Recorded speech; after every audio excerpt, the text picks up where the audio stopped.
ተናመጣሽ እንዴት አይሽ? በጣም ነው የሚያምረው። በጣም ነው የሚያምረው። ተጠብቀሽ ነበር? አይ እኔ ፋብልሽ ልክልኝ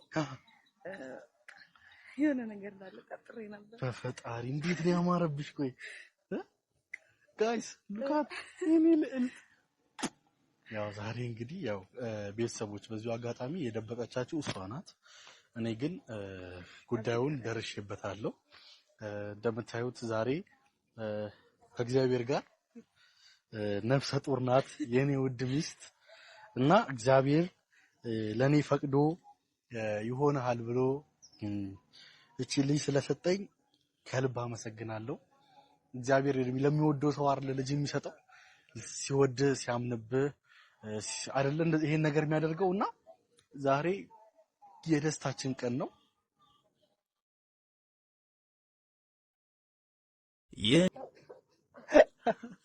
እየሳኩ ነው ደግሞ ያለቀስኩ እንዳይመስላችሁ። እሺ እየሳኩ ደስታ ነው ያስለቀሰኝና ስሰማ ማልቀሻለሁ። አሁን ግን ማለቅስ አልመሰለኝም ግን አስለቀሰኝ ጌታ እና እግዚአብሔር ይመስገን ለዚህ ክብር ስላበቃን ማለት በቃ ይሄ ትልቁ ደስታችን ነው ማለት ለኔ ማለት ይሄ ነገር ይፈጠራል ብዬ አስቤ አላቅምና ግን በቃ አንቺ አውሪ ባክሽ።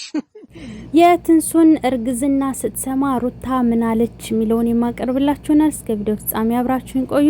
ሰላም ወዶችዬ እንዴት ናችሁልኝ? ለዚህ ቻናል አዲስ ሆናችሁ ሰብስክራይብ፣ ላይክ፣ ሼር ያደረጋችሁ ቤተሰብ ሁኑ። ሁሌም ከጎኔ ሆናችሁ ደግሞ እጅግ በጣም አመሰግናለሁ። ክበሩልኝ፣ ፈጣሪ ጠብቃችሁ እና ደስ የሚለው ነገር ትንሱ አርግዛለችና አላዛር እንባ ተናነቀው ማለት ነው። ወይኔ እንደዚህ የሚዋደዱት ነው እናትየው ልትለያያቸው የነበረው ደግሞ ቦታው እንዴት እንደሚያምር ኦ ማይ ጋድ! ለሚስቱ ክብር ያለው ሰው እንደው እውነት ተመልከቱ እስኪ።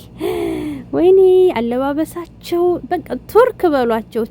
ቱርክ ላይ የምናየውን ፊልም ነው አስመስለው የሰሩት። አለባበሳቸው ቦታው እንዴት እንደሚያምር ባህር ዳር ላይ ነው። ከባህር አጠገብ ነው ያሉት። በቃ በጣም ነው ባህር ላይ ናቸው። ሲጀመር በጣም ነው የሚያምረው። እንዴት አባታቸው እንደሚያምር እውነት መንፈሳዊ ቅናት ያስቀናል ማለት ነው። በቃ ሁሉ ነገር ደስ ይላል። የምቀኝነት ሳይሆን በቃ በጥሩነት ይሆናል። የሰውን ልጅ ስትወዱት እኔ እንጃ ብቻ ፈጣሪ እንግዲህ አይለያችሁ፣ ሙሉ ጤነኛ ልጅ ይስጣችሁ። ሩታ ደግሞ እንኳንም እግዚአብሔር ረዳችሁ ብላ የኔ መልካም ምኞቷን ገልጻለች፣ ሪፖስትም አድርጋለች። እና ሩቲኮ የምር አራድዬ ናት። ይመቻት እውነት። ትንሱዬ እንኳን ደስ አላችሁ።